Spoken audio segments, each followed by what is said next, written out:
నంద్యాల జిల్లా అహంబిలలో రైతులకు పట్టాదారు పాస్బుక్ల పంపిణీ కార్యక్రమం నిర్వహించారు. కార్యక్రమంలో ఆలగడ్డ ఎమ్మెల్యే భూమా అఖిలప్రియ పాల్గొని ప్రభుత్వ రాజముద్రతో కూడిన పట్టాదారు పాస్ పుస్తకాలను రైతులకు అందజేశారు. మార్కాపురం జిల్లా కనిగిరి నియోజకవర్గంలో మంత్రి డోల బాల వీరాంజనేయ స్వామి పర్యటించారు. గోగులపల్లి గ్రామంలో రైతులకు నూతన పట్టాదారు పాస్బుక్లను పంపిణీ చేశారు.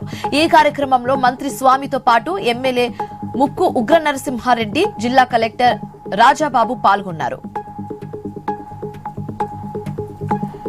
కాంగ్రెస్ బీఆర్ఎస్ పార్టీలపై బీజేపీ రాష్ట్ర నాయకులు మాజీ ఎమ్మెల్యే ఎన్వీఎస్ఎస్ ప్రభాకర్ విమర్శలు కురిపించారు.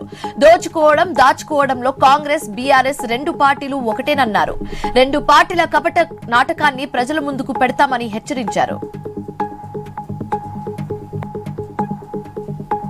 అంబేద్కర్ కోనసీమ జిల్లా ఆత్రేయపురంలో డ్రాగన్ పడవ పోటీలకు సంబంధించి కయాకింగ్ ట్రయల్ రన్ ను జిల్లా కలెక్టర్ ఎస్పీతో కలిసి ఎమ్మెల్యే బండారు సత్యానందరావు ప్రారంభించారు. ఆత్రేయపురం పరిసర ప్రాంతాలను టూరిజం హబ్ గా చేయడమే ప్రధాన లక్ష్యమని ఎమ్మెల్యే తెలిపారు. అన్నమయ్య జిల్లా పుంగునూరు మండలంలో రోడ్డు ప్రమాదం జరిగింది. నల్లరాళ్ల గంగమ్మ గుడిలో మొక్కులు చెల్లించుకొని తిరిగి వస్తుండగా జే టౌన్ వద్ద ఆటో అదుపు తప్పి కారును ఢీకొట్టింది.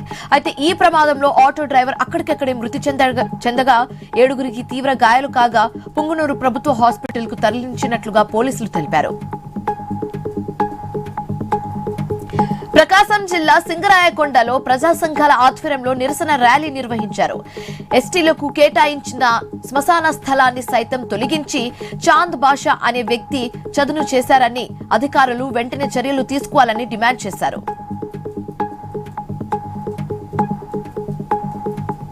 హన్మకొండలో 5 లక్షల విలువ గల నిషేధిత గుట్కాను పట్టుకున్నట్లు సిఐ మచ్చ శివకుమార్ తెలిపారు.